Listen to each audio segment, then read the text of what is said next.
nombre es Fermín Castellanos Ibarra, director de la Escuela Secundaria General Salina Cruz, más conocida como la Secundaria 3.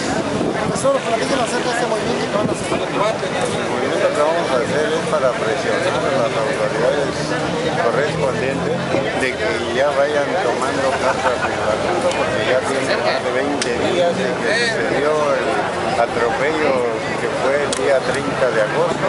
Sobre nuevos lugares de nuestra República Mexicana, en donde matan a mansalva y por montón a ciudadanos simples y humildes.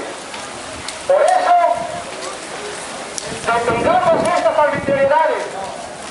Por eso, les pedimos de que vengan a manifestarse para evitar de que Salina Cruz se convierta en una ciudad sin ley. Que Salina Cruz sea un pueblo donde se haga justicia. Por eso,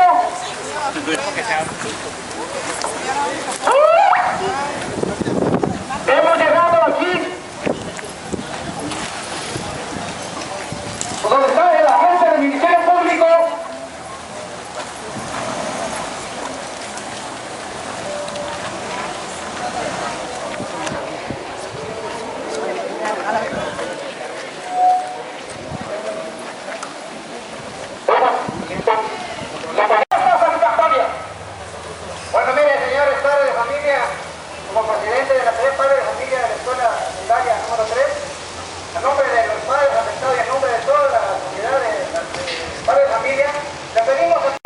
como ustedes lo vieron en el periódico, ya está librada. El punto está en ejecutarlo. Y con eso estamos trabajando con la familia, porque somos y con la policía también, que ellos son los encargados de ejecutar la orden, la policía. Exacto, porque nosotros platicamos con el abogado de la familia.